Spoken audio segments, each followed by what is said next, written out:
Praise lord. దేవాతి దేవునికి మహిమ కలుగును గాక. మీ అందరికీ ఉదయకాల సమయమున శుభాభివందనములు మరియు మీకు శుభములు కలుగును గాక.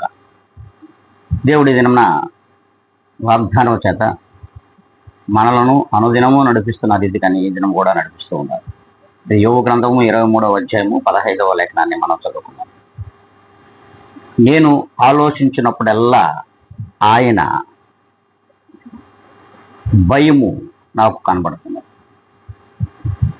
నేను ఆలోచించినప్పుడల్లా ఆయనకు భయపడుచున్నాను. ఈ దినం దేవుడు మనకిచ్చినటువంటి వాగ్దానము మన అందరికీ మరి యోబు ద్వారా చెప్తున్నటువంటి నోటి నుండి వచ్చినటువంటి వాగ్దానం. అనుదినము దేవునికి భయపడి వారిగా మనం ఉండాలి, ఆ భయము మనలో కలుగుచుండాలి అని యోబు గారు చెప్తూ ఉన్నారు. మనము ఆలోచించినప్పుడల్లా కూడా ప్రతి దినము మన ఆలోచనలు మరి విపరీత ధోరణిలో ఉంటాయి, కానీ దేవునికి భయపడే రీతిగా ఉండవు.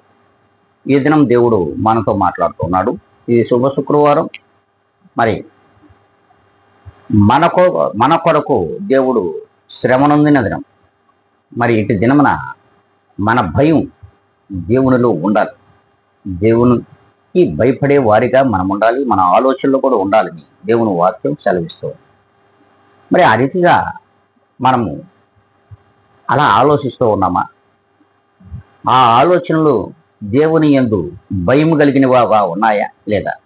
ఒక్కసారి మనల్ని మనం ఆత్మ పరిశీలన చేసుకొని ఇక ముందైనా సరే మన ఆలోచనలన్నీ కూడా దేవునికి భయపడే రీతిగా ఉండాలి అని ప్రభువులు వారు స్పష్టంగా సెలవిస్తూ ఉన్నాడు. మరి ఇలా ఉందాం అనుకుంటే అందరం కూడా తలలు వంచుకుందాం, కళ్ళు మూసుకుందాం, ప్రార్థనలో ఏకీపిద్దాం. మహాపరిశుద్ధుడా, ప్రేమ కలిగిన మా తండ్రి, ప్రభా, ఈ దినమున మమ్మల్ని అందరిని కూడా మీరు సజీవుల లెక్కలో ఉంచినందుకు కృతజ్ఞత స్తుతి స్తోత్రంలో సమర్పించుకుంటున్నాం. ప్రభా, ఈ దినము నుండి మా ఆలోచనలన్నీ కూడా మీకు భయపడే రీతిగా ఉండాలని మేమందరం కూడా ఈ దినమున మీ యందు నిశ్చయముగా తీర్చబడుటకు, ఆ భయమును మేము పొందుకొని జీవించుటకు కృపచూపమని బ్రతిమలు అడుగుతున్నాం. ప్రభా, దినమంతటిని కూడా నాయన వీక్షించిన ప్రతి ఒక్కరిని మీ చేతులకు అప్పగించుకుంటున్నా.